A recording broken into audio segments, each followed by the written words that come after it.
Et étant donné, comme je l'ai dit, que c'est une formation qui est purement pratique, on va prendre vraiment des cas concrets, donc des problèmes concrets, et puis utiliser les techniques statistiques, qu'elles soient descriptives, inférentielles, pour pouvoir résoudre des problèmes concrets. Donc, que ce soit à travers les tests d'hypothèse, que ce soit à travers les analyses descriptives. Donc ici, par exemple, dans le fichier PDF, de nos jours, à quoi ressemble le portrait de la liberté humaine entre les pays du monde. Donc, la liberté humaine est un concept social reconnaissant la dignité des individus. Donc, elle correspond à la liberté négative ou l'absence de contraintes coercitives. Les défenseurs de la liberté apportent deux arguments fondamentaux en sa faveur. Donc, une société libre permet d'abord aux individus d'avoir le droit intrinsèque de faire leur propre choix, donc selon l'idée de la loi naturelle. Donc, ensuite, selon certaines théories, une société libre produirait de meilleurs résultats économiques et sociaux pour les habitants d'une société répressive ou restrictive. Donc, il y a un indice qu'on appelle le Human Freedom Index, donc indice de liberté humaine, qui est un guide qui présente la situation de la liberté humaine dans le monde selon la mesure sur la liberté personnelle, donc, civile et économique. Donc, ici, par exemple, votre équipe de recherche s'intéresse à la relation entre la liberté et d'autres phénomènes sociaux et économiques. Donc, ainsi que les interactions entre les différentes dimensions de la liberté. Donc, la première question à laquelle on se pose, c'est de pouvoir faire une analyse de la liberté économique selon les grandes régions. Donc, votre équipe s'intéresse à une composante clé pour naviguer dans le monde de nos jours, soit au niveau de liberté économique. Donc, comment varie-t-elle?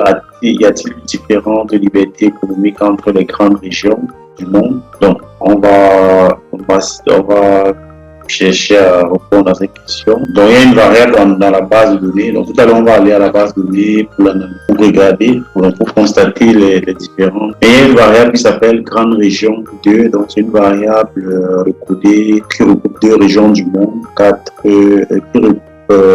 les régions du monde en quatre grandes régions. Donc, il y a le score de liberté économique, donc qui est là, donc qui est une variable qui est composée de toutes les variables, les tailles du gouvernement, système légal, les droits, donc qui permet de construire qui permet de matérialiser la liberté économique et qui est connu sous le nom de Human Rights Index. Donc, c'est un indicateur qui est conçu en combinant toutes ces dimensions, la taille du gouvernement, le système légal, le droit de propriété, le niveau de stabilité monétaire, la libre échange international, la régulation. Je vais revenir à mon fichier SPSS. Donc, je vais profiter pour vous présenter un peu l'interface du SPSS.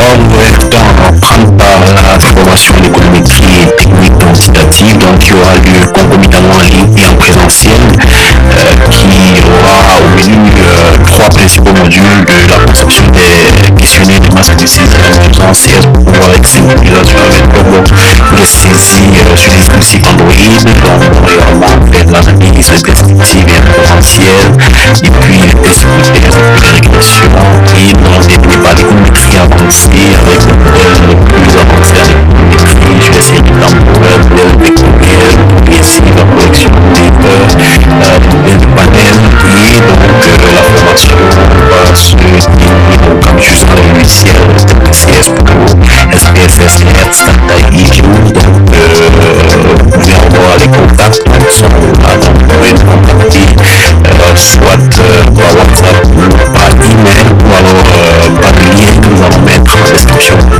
vous inscrire directement à la formation, et donc on se retrouve dans le cadre de cette formation. Donc, lorsque vous ouvrez une base de données SPSS, donc elle va se présenter un peu de cette façon-ci. Donc il y a plusieurs onglets là, donc Files.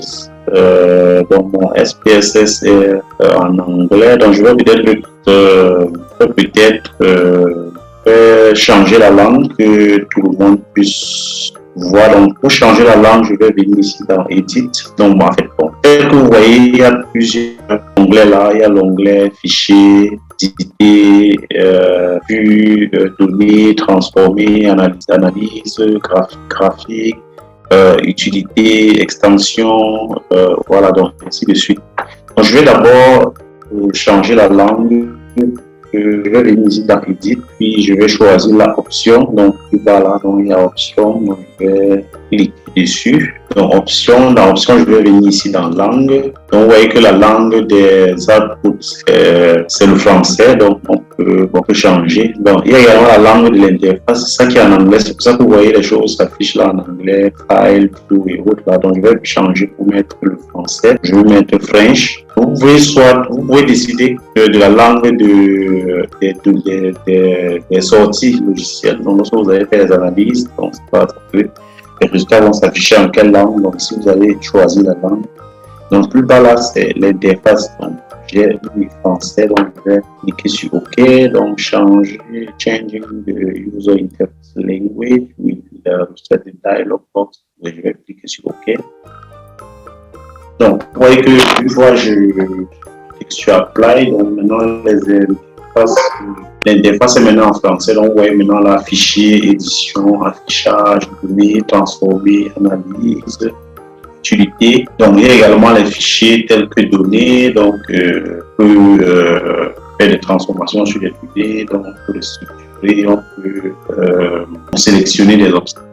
Donc, il y a toute une panoplie de transformer, par exemple, c'est pouvoir créer une nouvelle variable, générer une nouvelle variable à partir de variables existantes. Donc, on va en arriver là. Donc, il y a l'onglet analyse où beaucoup d'analyses peuvent se faire, que ce soit des analyses descriptives, les tableaux, pour comparer les modèles linéaires, donc univariés, pour les corrélations, les régressions, donc dans les régressions logistiques, multinomiales, logistiques binaires, les régressions linéaires. Voilà, donc il y a toute une panoplie d'options là, donc il y a pour insérer les graphiques, donc on va revenir de long en large sur tous ces différents onglets là. Donc au-delà de cela, donc ici, donc comme ça, c'est qu'on est au niveau de la vue des variables. Donc voilà les variables qu'il y a dans notre base de données. Donc ici, sur la première colonne, là, on a le nom de variable. Donc ici, on a le type, il y a les variables numériques, les variables chaîne de caractères. Et là,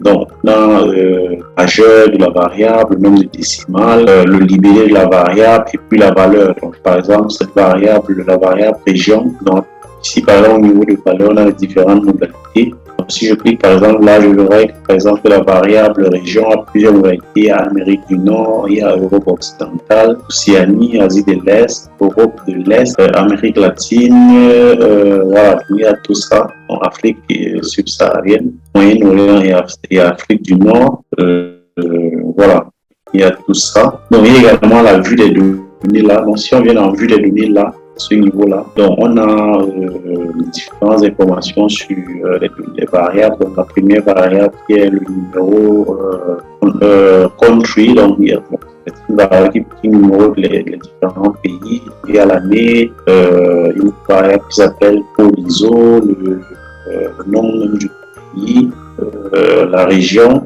Donc, bref, c'est une base de données qui contient les pays. Donc, vous voyez que là, c'est par exemple le Congo. Donc, il y a deux Congos là. Donc, il y a le Congo démocratique, il y a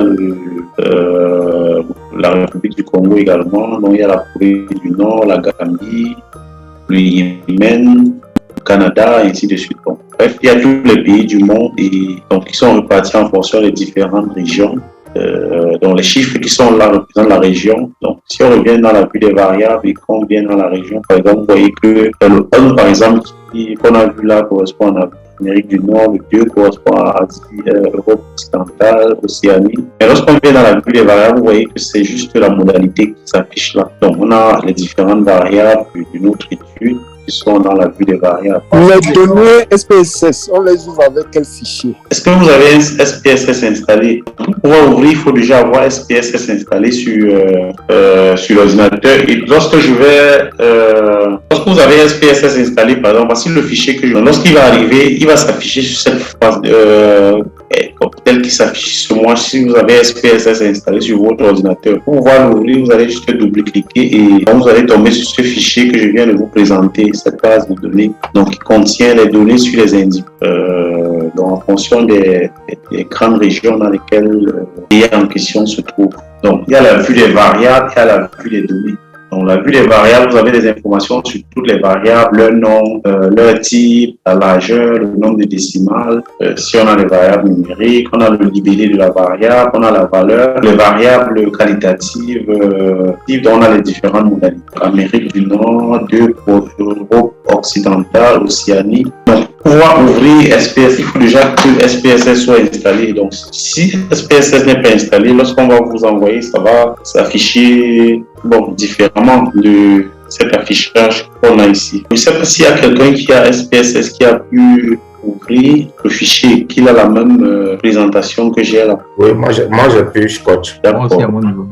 Okay. Donc, peut-être ceux qui n'ont pas SPSS ne pourront pas l'ouvrir et voir cette présentation-là. Donc, il faut savoir déjà que sous SPSS, il y a deux grands... donc, il y a déjà la vue des variables et la vue des données. Donc, vue des variables, on a toutes les informations sur chacune des variables de la base de données. Donc, sur la première colonne, on a le nombre de la variable, donc, tel que... Donc, il y a le type, la largeur, le nombre de décimales, le libellé de la variable et puis les valeurs. Donc, les valeurs sont les modalités. Donc, pour les variables qualitatives, qui ont plusieurs modalités. Donc, si on revient un peu à l'énoncé qu'il y avait sur notre fichier PDF, donc on disait que votre équipe s'intéressait à une composante clé pour naviguer dans le monde de nos jours, soit niveau de liberté économique, comment est-ce qu'il varie, a-t-il des différences.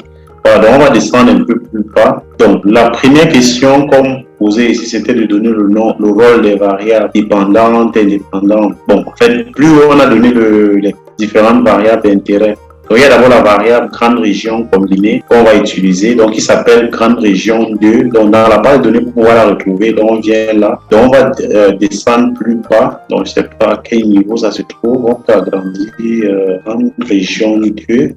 Donc, c'est ça, là voici. Elle est parmi les dernières variables qu'il y a là. Donc, si on vient ici dans valeur, donc on clique là, sur les trois points qui sont à droite. Là.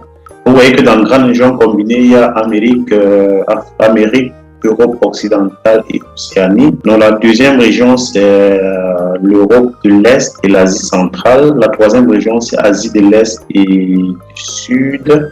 Et puis la quatrième région, c'est Afrique et Moyen-Orient. Donc, on a subdivisé le monde en 4 grandes régions. Première région, Amérique, Europe occidentale. Deuxième région, Europe de l'Est et Océanie. Asie de l'Est et du Sud, et puis Afrique et Moyen-Orient. On a regroupé l'Afrique et le Moyen-Orient dans une seule région. Et l'objectif, c'est de pouvoir voir si les niveaux de liberté économique, donc il y a une variable également qui s'appelle score de liberté qu'on va utiliser. On va voir s'il y a une différence si le score de liberté est, par exemple, plus élevé en fait, s'il y a moins de liberté, par exemple, en Afrique, dans la zone Afrique et Moyen-Orient, que par exemple en Europe, de l'Est et d'Asie centrale, par exemple. Donc, on va le voir, peut-être pas forcément aujourd'hui, mais aujourd'hui, on va beaucoup plus se focaliser sur l'analyse descriptive. Donc, au niveau de l'énoncé là, dans la première question, donc, il y a deux variables. Il y a la variable grande région combinée, grande région 2, on vient de retrouver là. Donc, là, voici grande région 2, c'est une variable qualitative à 4 modalités. Donc, on peut découvrir là. La deuxième variable qui a été donnée au niveau de l'énoncé, c'est la variable liberté économique score. Donc, son nom, c'est EF score. Donc, on va regarder ici. Donc, la variable qui a pour nom EF score. Donc, je crois que c'est celle-ci. Donc, c'est liberté économique. Donc, c'est une variable quantitative. Donc, si on vient dans la vue des données, donc je crois que c'est vers la fin là, vers la fin, juste vers la droite. Donc, l'une de nos variables, c'est grande région 2. Donc, voilà les 4 modalités de la variable grande région qui va qualitative à 4 modalités, 1, 2, 3 et 4.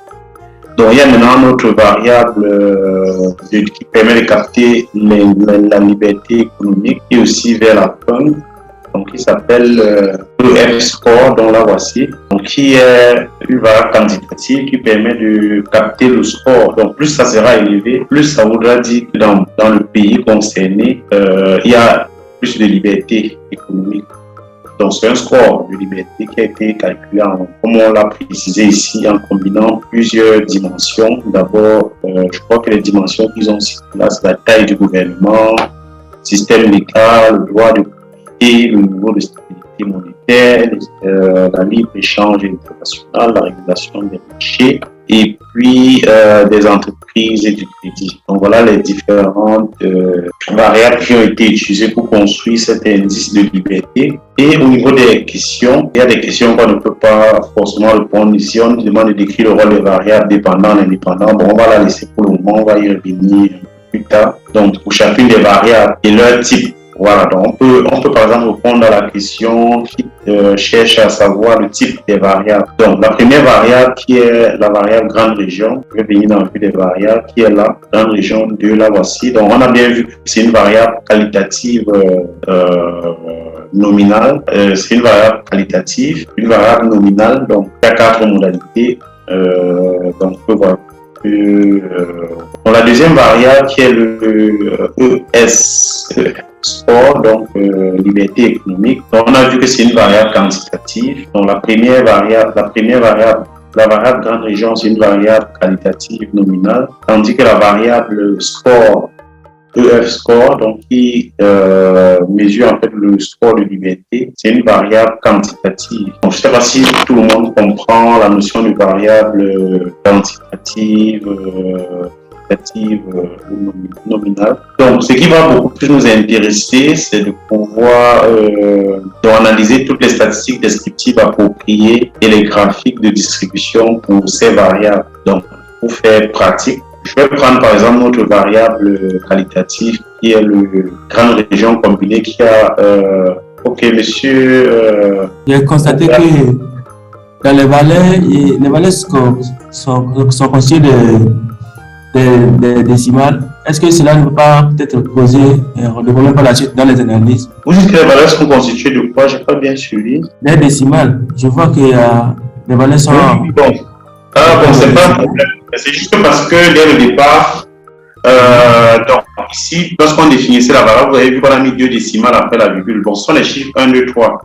Étant donné que dans la décimale, on a mis 2 décimales, bon, même si c'est 1, bon, systématiquement, SPSS met 1,00. Bon, ici, par exemple, on peut diminuer, on peut mettre à 0. Donc, si je mets à 0 là et que je reviens là, vous allez voir que ça s'affiche 1, 2, 3. C'est parce que ici, donc, on a... ne vous allez pas faire cette manipulation n'importe comment. Parce que si c'est une variable qui est effectivement quantitative, comme par exemple cette variable-ci, EF score, donc qui est une variable quantitative. Donc si je reviens dans la vue des variables, vous allez voir que c'est, bon là voici, c'est une variable quantitative du genre 0,52 et tout. Donc si vous faites cette manipulation là pour cette variable là, la manipulation que je viens de faire, comme c'est 9 là, si vous allez par exemple à diminuer et que peut-être à mettre à 0, donc ça, les virgules vont s'annuler. Donc vous allez avoir par exemple ici 8 au lieu de 8, donc il ne va pas forcément représenter la vraie valeur du chiffre qui est là. Bon, pour la variable qualitative, on avait 2 chiffres. Bon, donc, c'était les chiffres 1, 2, 3, donc ça ne gêne fondamentalement pas. Mais bon, avant de faire cette manipulation, il faut vous rassurer que vous n'allez pas changer les choses. Puisque au niveau de ces variables nominales, c'est nous qui choisissons les valeurs. Et puis, donc, le fait qu'on a laissé ça avec des virgules, est-ce que dans les analyses... dans les analyses, ça ne posera pas de problème. Du moment où c'est 1, 2, 3, bon, ça représente juste des numéros, ça ne posera pas de problème du tout. Même si on met 2 chiffres après, là, 2 chiffres, 2, bon, si on prend, si on met 2 décimales, de toute façon, ça va toujours. D'accord, merci bien. Il n'y aura pas de problème fondamental. Donc, si on considère par exemple cette variable-ci, donc grande région combinée, quel est le type de statistique qu'on peut produire pour cette variable? Donc, lorsqu'on a une variable qualitative nominale comme celle-ci, quelle est la statistique descriptive en fait, comment est-ce qu'on peut décrire cette variable de façon descriptive? Comment est-ce qu'on peut décrire cette variable-là? Est-ce qu'on peut faire calculer la moyenne? Comment est-ce qu'on peut la décrire pour que ce soit logique? Ok, donc comme c'est nominal, je pense que c'est une table de fréquence en termes de pourcentage d'apparition dans la base. Ok, donc ce sont des tableaux de fréquence. Bon, est-ce que tout le monde est d'accord?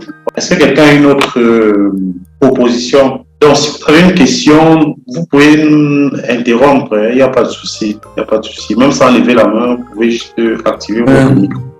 Oui, moi je pense que M. Richard a raison. Bon, la seule chose que je peux compléter, c'est qu'on peut aussi calculer le mode. On peut chercher à calculer le mode avec cette variable-ci. Ce qui fait que c'est une variable nominale vraiment.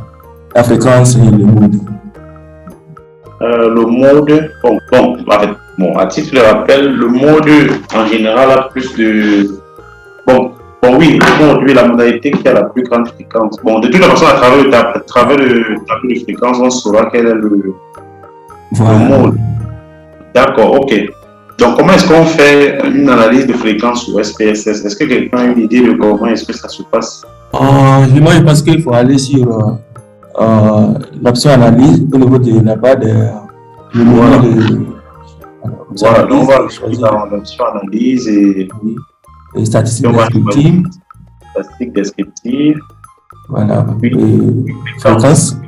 Voilà. Fréquence, ok. Donc, ce que tout le monde a vu, donc on va dans l'onglet analyse. Tant mieux que c'est une statistique descriptive, on va choisir descriptive et puis fréquence. Une fois on est dans fréquence, on a cette boîte de dialogue qui va s'ouvrir donc pour la transition. Cette boîte de dialogue qui va s'ouvrir. Donc, ce qu'il faut faire maintenant, c'est de rechercher la variable dont on veut analyser la fréquence. Donc, c'est qu'elle est quelque part au fond là, donc on va descendre avec le curseur là. Notre variable, c'est la variable grande région combinée. Celle-ci. Grande région 2. Dans le crochet, on met le nom informatique là. Donc, on va sélectionner et l'envoyer dans l'espace réservé aux variables au moyen de la flèche. On va envoyer là. Donc, une fois cela fait, il y a un certain nombre de paramètres qu'on peut regarder. Donc, il y a les statistiques ici. Donc, on peut par exemple regarder quantile, ça n'a pas trop de sens parce que c'est une variable qualitative. Césure, ok, donc percentile, tout ça moyenne, donc ça n'a pas trop de sens parce que c'est une variable qualitative. Donc on va juste cliquer sur poursuivre. Donc c'est également graphique là, donc par exemple décider de afficher par exemple, étant donné que c'est bon, par exemple afficher un diagramme en bas ou alors un diagramme circulaire. Donc il y a histogramme. Donc histogramme n'a pas trop de sens ici, il s'agit d'une variable qualitative. Donc on peut par exemple dans le cas présent présenter par exemple un diagramme en bas. Je vais sélectionner le diagramme en bas et puis donc valeur du graphique, est-ce que ce sont les fréquences, est-ce que ce sont les pourcentages. Donc si je prenais par exemple un diagramme circulaire, donc je peux mettre les pourcentages ici. Donc valeur du graphique. Donc, je vais cliquer sur poursuivre. Donc, une fois tous ces paramètres là faits, donc je vais tout simplement cliquer sur OK et les résultats vont apparaître. Voilà, donc vous voyez que les résultats apparaissent là. Donc on a le tableau de fréquence qui apparaît là. Donc on voit par exemple que la variable, la modalité Amérique Europe occidentale, donc sur les 162 pays qu'il y avait dans notre base de données. La modalité Amérique, la région Amérique Europe occidentale est constituée de 50 pays, donc représentant 30%, 30,9% de notre échantillon de pays.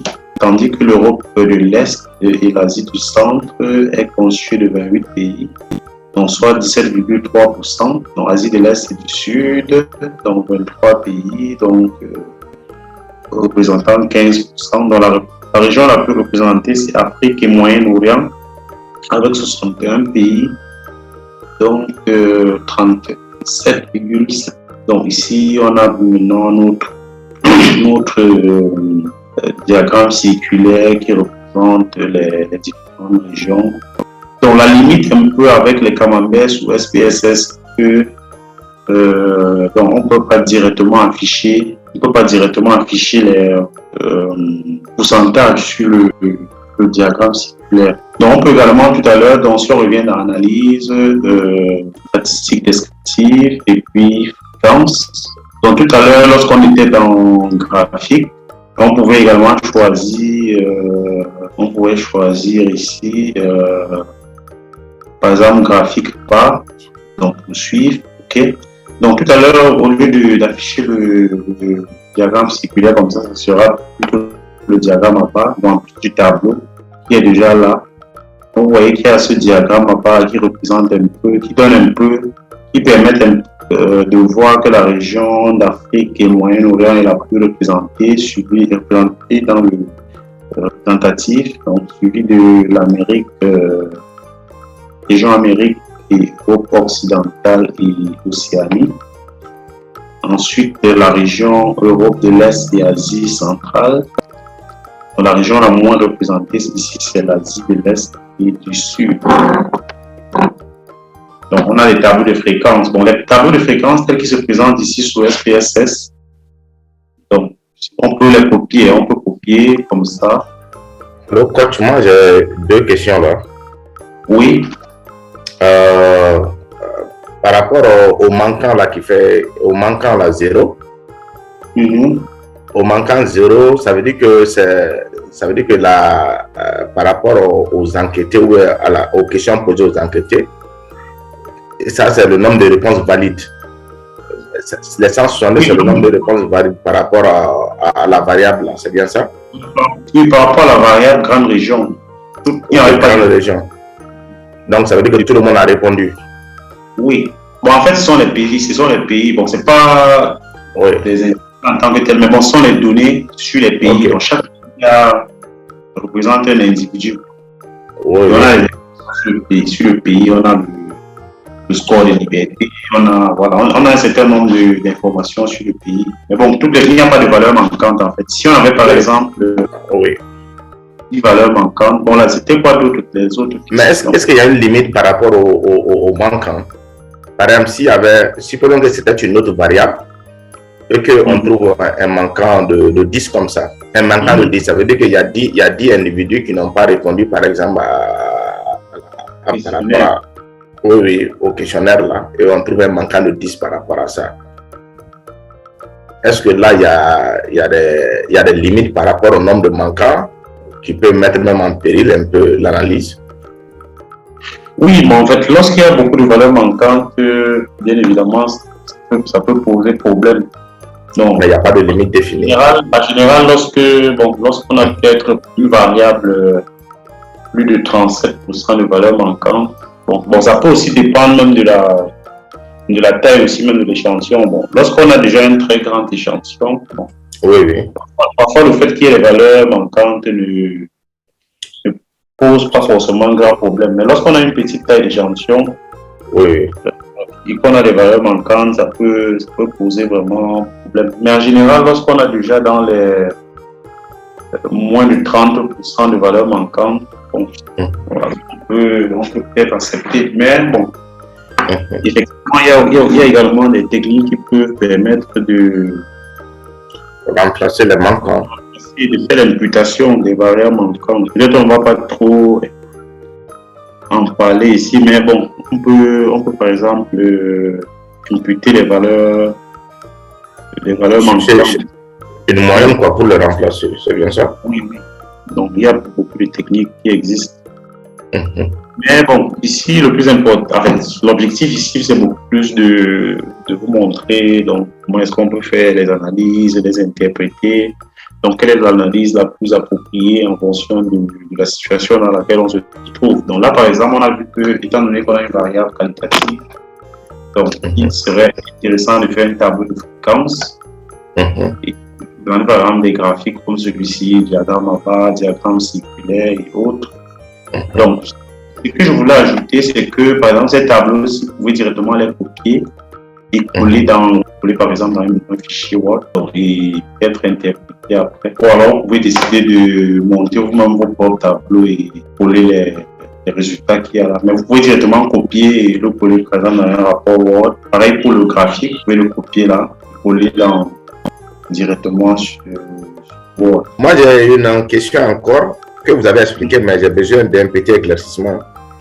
Et par rapport aux variables qualitatives, qu'elles soient nominales ou ordinales, généralement, les mesures sur le plan analyse approprié, c'est surtout les fréquences et puis les diagrammes à barre, c'est bien ça? Oui, les diagrammes à barre ou bien circulaires. Ou bien circulaires. Ce qui permet de... Oui, de faire l'analyse rapidement. Mais si vous dites les fréquences surtout. Oui. Ok. Parce que c'est là-bas la porte d'entrée, quoi. Savoir où automatiquement aller une fois la variable vue, quoi. Moi, je trouve que c'est ça l'essentiel. Oui. Ok, merci. Donc, il y avait une deuxième variable là qui était plutôt une variable quantitative. Le score de liberté économique, donc celle-ci. Donc, c'est une variable quantitative. Donc, comment est-ce qu'on l'analyse? Tout à l'heure, pour une variable qualitative, on a utilisé une analyse descriptive par fréquence et puis de diagramme à barre. Donc, une variable quantitative, ce qui est valable pour les variables qualitatives n'est plus forcément valable pour les variables quantitatives. Donc, quelle est l'analyse qu'on peut utiliser pour la variable score de liberté, qui est cette fois-ci une variable quantitative? Ok. On peut procéder. On peut utiliser la moyenne centrale. Voilà. Moyenne, variance et tout ce que cela comporte. Voilà. Et au niveau des graphiques, on peut par exemple représenter quoi? On peut représenter l'histogramme. Oui. Voilà. Donc, pour pouvoir le faire, dans l'onglet analyse, un onglet c'est un onglet très utilisé. Donc, c'est ici que la plupart des analyses font. Donc, il faut juste savoir laquelle sélectionner. Donc, tout à l'heure, on était dans l'analyse. On va toujours venir dans statistique descriptive. Donc, on peut toujours choisir fréquence là. Donc, cette fois-ci, on va renvoyer la variable au moyen de la flèche. Donc, on va sélectionner notre nouvelle variable qui est le score de liberté économique qu'on va envoyer à droite au moyen de la flèche là. Donc, au niveau des statistiques, étant donné que c'est une variable quantitative, on peut calculer la moyenne, la médiane, peut-être le mode, mais bon, on aurait pu plutôt le faire tout à l'heure pour lorsqu'on le faisait pour la variable quantitative. Donc, pour une variable quantitative, mode, donc on peut avoir les quantiles, les percentiles et autres, donc écart type, variance, minimum, maximum et ainsi de suite. Donc, même les coefficients d'asymétrie et autres. Mais bon, pour le moment, on va se limiter à ça. Donc, poursuivre. Donc, au niveau du graphique, par exemple, ici, donc, au lieu d'avoir le graphique à barre, donc, qui n'a pas de sens, ou alors diagramme circulaire qui n'a pas également de sens pour une variable quantitative, on va l'histogramme et, si possible, afficher la courbe gaussienne sur l'histogramme. Donc, sur l'histogramme a bien un sens pour une variable quantitative. Donc, on va poursuivre et cliquer sur OK. Donc, on aura d'autres résultats pour donc ici. Bon, en tout cas, je pense qu'on a choisi la mauvaise approche. Donc, la seule chose qui peut nous intéresser, c'est la fréquence. Donc, on a traité comme c'est une variable qualitative. Donc, on va venir ici dans l'analyse. Donc, au niveau de statistique descriptive, on va laisser fréquence, qui est beaucoup plus utilisée pour les variables qualitatives, et choisir plutôt descriptive. Donc là, on va sélectionner notre variable en question, qui est le score de liberté, de la même façon que qu'on a procédé tout à l'heure. Donc, elle est un peu plus bas là, donc score de liberté, EF, score, donc celle-ci. Donc, on va l'envoyer à droite pour moyen de la flèche. Donc, au niveau d'options, donc, vous voyez qu'il y a les options qui sont affichées par défaut, moyenne, négative, ainsi de suite. Voilà, donc on va laisser les options par défaut. Suivre. Donc, OK. Donc, on aura un résultat, un tableau de statistique qui va nous donner les résultats comme le minimum. Donc, la plus petite valeur de l'indice de liberté, c'est de 2,88. La plus grande valeur, donc, dans la région où la liberté est plus élevée, c'est la liberté économique est de 8, le pays qui a le plus grand score de liberté est à 8,88 de liberté, de score de liberté. Donc la moyenne est d'environ 6,78 et l'écart type de 0,88. Donc ça, c'est les différentes statistiques descriptives qu'on peut avoir sur notre variable. C'est pour mieux analyser la dispersion. En général, la variance n'est pas souvent suffisante pour pouvoir analyser la dispersion. En général, on calcule le coefficient de variation. Donc, sauf que là, sur SPSS directement, on ne peut pas avoir le coefficient de variation. Si on veut l'avoir, on peut aller sur Excel et utiliser les valeurs qui sont là pour les calculer. Donc, tout à l'heure, donc, il y a l'histogramme qu'on a obtenu tout à l'heure. Donc, pour pouvoir avoir l'histogramme, on est venu dans statistique, mais frequency. Donc, ici, au niveau des statistiques, non pas des statistiques, des graphiques, donc on a coché histogramme. Donc, c'est ça qui a permis d'avoir notre histogramme qui est là, qui permet d'analyser un peu la répartition de notre échantillon par fréquence. Donc, on peut se rendre compte par exemple qu'ici, il y a une minorité de pays qui ont un très faible score de liberté. Vous voyez comment ça doit être un seul pays, donc qui est quasiment isolé, mais également une zone donc, de personnes donc, qui ont une haute fréquence de pays ayant un score de liberté entre donc je sais pas, ça c'est une région comprise entre donc proche de 8 là. Donc, c'est vrai qu'on peut pas de façon claire identifier. Donc ici sur l'axe des abscisses, c'est le score de liberté qui varie entre 0,88 et maximum 8,97. Donc évidemment on peut également copier les graphiques, les tableaux, les pieds coller dans Word, les interpréter directement. Pardon.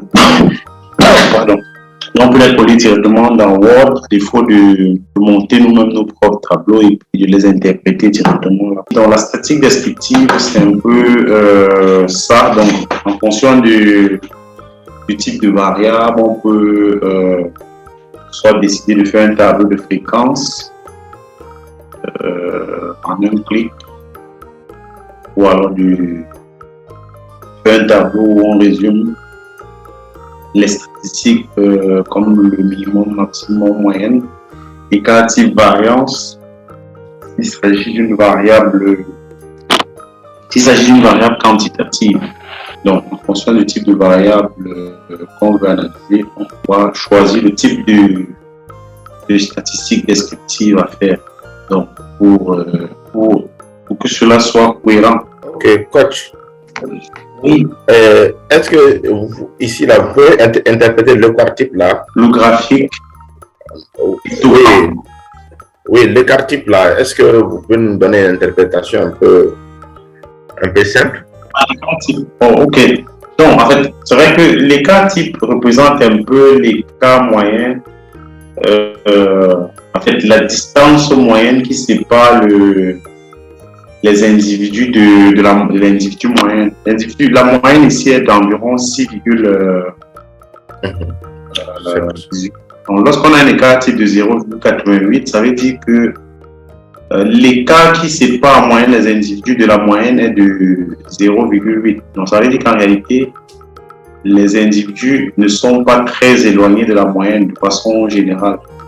Oui, donc, plus l'écart type sera élevé par rapport à la moyenne, et plus on aura une dispersion. On pourra dire que il y a une dispersion entre les individus. En fait, lorsque l'écart, pour pouvoir mieux analyser l'écart type, il faut calculer le coefficient de variation qui est le ratio entre l'écart type et la moyenne. Donc, on va convertir en pourcentage pour pouvoir analyser le. Donc, peut-être on peut créer un nouveau fichier Excel là, pour calculer l'écart type, pour voir un peu le coefficient de variation, pour voir un peu. Donc, on va ouvrir une classe Excel. Donc, ce que je vais faire, par exemple, je vais copier le tableau là, coller sous Excel là, étant donné que SPS le coefficient de variation. Donc, je vais par exemple calculer le coefficient de variation là, coefficient de variation. Donc, en utilisant la formule, donc égal le coefficient de variation sur le ratio, l'écart type divisé par la moyenne. Donc, mais il faut multiplier par 100 pour que ça soit en pourcentage. Donc, 100 multiplié par. Voilà le coefficient de variation 13%. Donc, c'est assez faible. Donc, ça veut dire qu'il n'y a pas. Donc, plus le coefficient de variation sera élevé, et plus on pourra dire que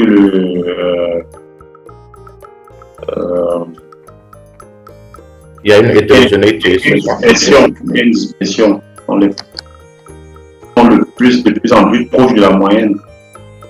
La variation de 13% est assez faible.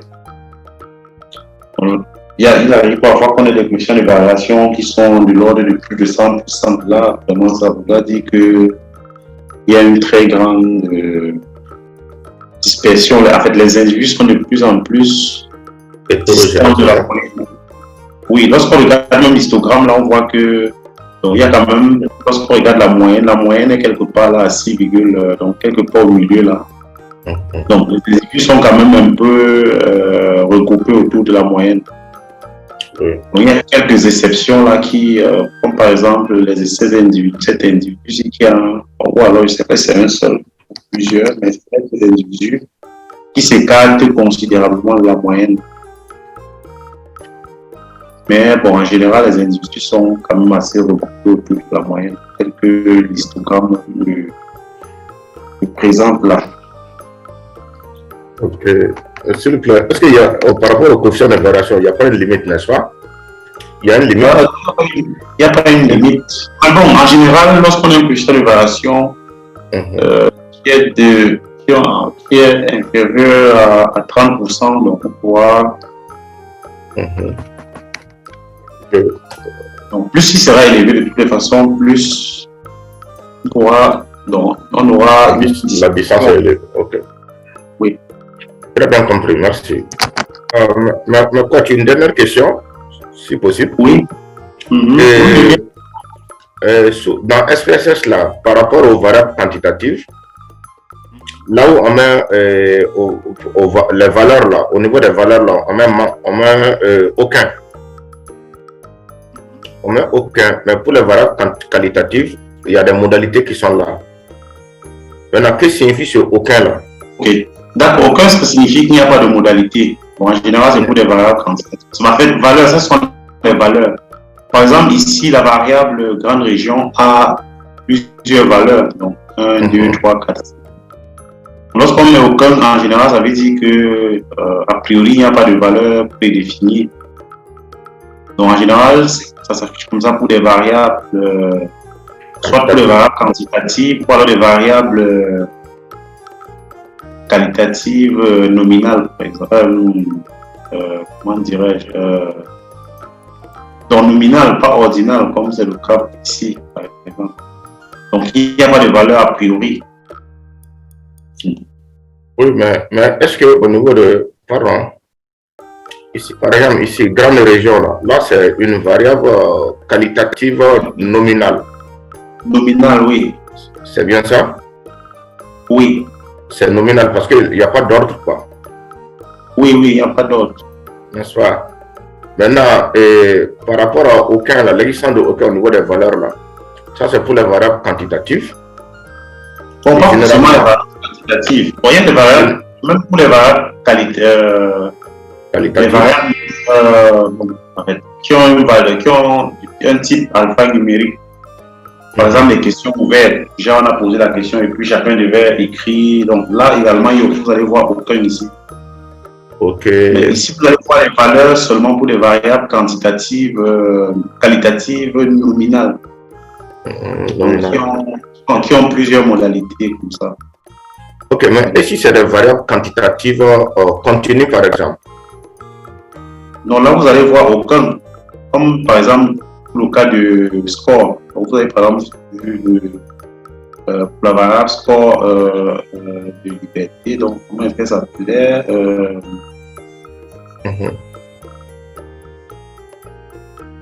Donc, EF score. Donc, celle-ci, par exemple, vous voyez que c'est aucun ici. Je vois. Si vous venez dans la vue des variables, donc vous voyez que c'est bel et bien une variable quantitative continue. Tout à fait, tout à fait. Une variable quantitative continue. Donc, mais a priori, il n'y a pas de valeur prédéfinie. Donc, elle peut prendre n'importe quelle valeur. Elle est susceptible de prendre n'importe quelle valeur.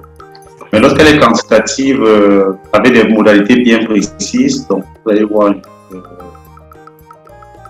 Donc, ceux qui ont bien suivi CSPO dans la création, donc ceci correspond un peu dans la si on avait conçu le masque de saisie sur CSPO à différentes modalités, aux différentes value labels. Oui, value level.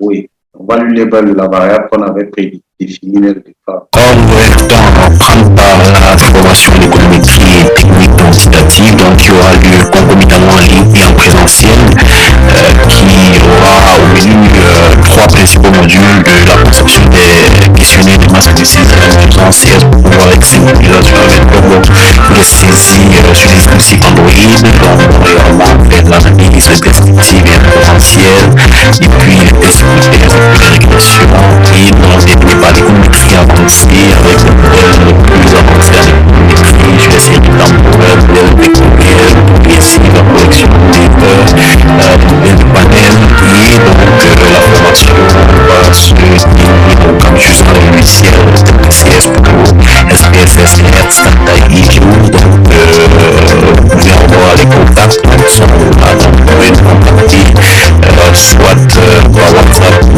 par email ou alors par le lien que nous allons mettre en description pour vous inscrire directement à la formation et donc on se retrouve dans le cadre de cette formation. Bonjour, je suis Guimara Koposson, je suis malgache. J'ai suivi la formation proposée par Hippolyte sur l'économétrie et les techniques quantitatives au mois de juin 2022. Sachant que je suis démographe de formation, plutôt j'ai fait ma thèse en démographie sur la fécondité en milieu rural à Madagascar. Avant, j'avais des difficultés pour faire des analyses de données quantitatives. J'étais plutôt à l'aise sur l'analyse des données qualitatives. Le fait de suivre cette formation m'a permis d'être autonome sur les analyses de données. Actuellement, je travaille sur la thématique de la migration en France et je fais plus appel à mes collègues statisticiens ou démographes quantitatifs. Du coup, si vous avez des lacunes sur l'analyse des données, n'hésitez pas à participer à cette visite qui a lieu au moins 3-4 fois par an. Merci. Bonjour, moi c'est Kourounou Florent Bienvenu, étudiant en Master 2 à Bandé-Mamoni, l'université en Turquie. J'ai participé à la 4e section de formation en économétrie et technique d'analyse quantitative du cabinet de Statistical Model for Social Science Consultant. La formation s'accentuait sur 3 axes, à savoir la collecte digitalisée avec CS Pro, la statistique descriptive et la statistique inférentielle. En peine, nous avons vu l'économétrie avancée proprement dite. Vraiment, la formation s'est passée dans de très meilleures conditions et les formateurs y étaient là avec leurs compétences pour vraiment un partage de connaissances, disons, parce que la plupart des gens qui ont suivi la formation sont des gens vraiment qui sont déjà dans le domaine, soit de suivi-évaluation, de l'informatique, et quiconque parle de l'économétrie parle de la statistique et de l'informatique, parce que ça concerne l'analyse des données économiques. Donc la formation s'est déroulée dans un environnement convivial, dans un environnement vraiment très serein, avec une compréhension très aisée, puisque la formation s'étalait d'une durée de 2 semaines, mais nous avons pris 1 mois pour que vraiment tout le monde soit sur les mêmes longueurs d'onde. Bonjour les amis, moi c'est Ngota Patapa, je suis camerounaise. Je suis spécialisée en suivi et évaluation des projets et programmes de santé. J'ai suivi une formation en économétrie et technique quantitative. Et cette formation m'a permis d'acquérir des connaissances en améliorant mes compétences dans mon domaine grâce aux exercices et aux cas pratiques. Alors, je vous conseille vivement de suivre cette formation pour améliorer également vos compétences. Bonjour, je m'appelle Mokonzo Olivien, je suis burundais, j'étudie statistique à l'université du Burundi. Après mon cursus universitaire, j'ai eu la chance de suivre la formation sur l'économétrie et technique quantitative qui était dispensée par un groupe de statisticiens et démographes camerounais, regroupé dans un cabinet de consultance Statistical Model for Social Sciences. La formation s'articulait sur 3 modules. Et dans le premier module, j'ai appris comment on fait la conception de questionnaires, comment on fait le masque de saisie, le digitaliser et le déployer sur l'application mobile Dropbox. J'ai appris aussi comment on fait une collecte digitalisée de données sur l'application mobile aussi Entry. Et dans le second module, j'ai appris comment on fait l'analyse descriptive et inférentielle, totalement pratique sur SPSS. J'ai appris aussi comment on fait un crédit en modèle par une régression modèle simple et une régression heuristique. Dans le deuxième module, j'ai appris l'économétrie avancée. Là-bas, j'ai appris l'économétrie des données de panel, une économétrie, une modélisation des séries temporaires, etc. Et à part les connaissances que j'ai eues dans cette formation, j'ai eu la chance, j'ai eu l'accès à l'installation gratuite des logiciels statistiques. Et je suis très heureux de rejoindre un groupe de statisticiens et experts à suivi et évaluation des projets. J'aimerais aussi vous mettre au courant que la 5e cohorte de cette formation sera en cours à partir du 10 au 18 décembre. Pour ceux qui sont intéressés, vous pouvez contacter directement M. Hippolyte Etio ou consulter les pages officielles de Statistical Model for Social Sciences pour plus d'informations. Je vous remercie. Bonjour, bonsoir à tout le monde.